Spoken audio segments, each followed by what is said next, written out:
We will look at to what extent CEO remuneration is linked to performance.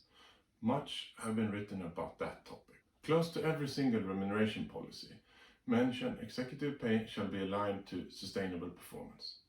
This is what the boards commit to in front of shareholders. The Shareholders' Rights Directive was formed partly to gain understanding of pay for performance.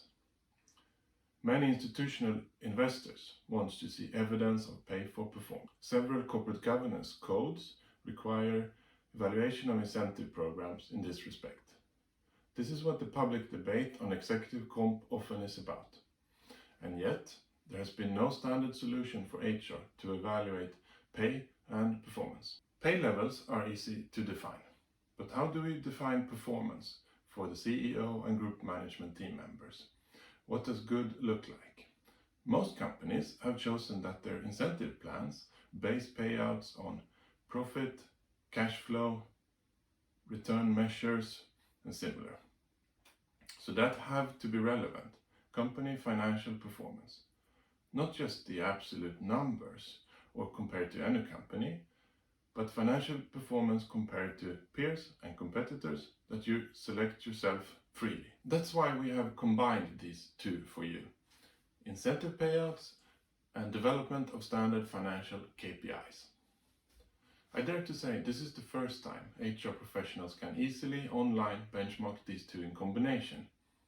A few proxy advisors have something on the topic, but not this flexible.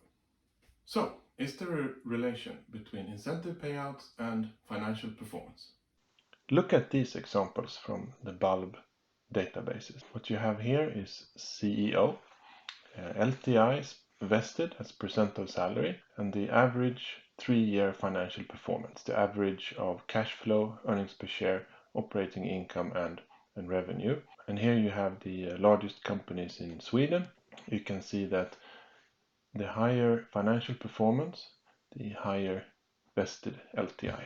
Here is an example from Denmark, the largest companies, and you can see that the higher financial performance, the higher vesting of LTIs. Or take a look at this example. This is the largest companies in Finland, excluding financial services and healthcare. There is some kind of correlation between the vested LTI and the financial performance. Here's another example, this time for the basic materials industry. And we are looking at the STI, paid as percent of maximum STI, in combination with 1-year cash flow development. You can see there is huge variation when it comes to cash flow development. The median financial performance is this green dotted line, and you can see that in this example my company is below the median. In fact, if we click here, we see it's closer to the first quartile. Then when it comes to the STI paid, we see for my example it is somewhat above the median. So I can look at different financial metrics. Perhaps I want to see the operating income development instead.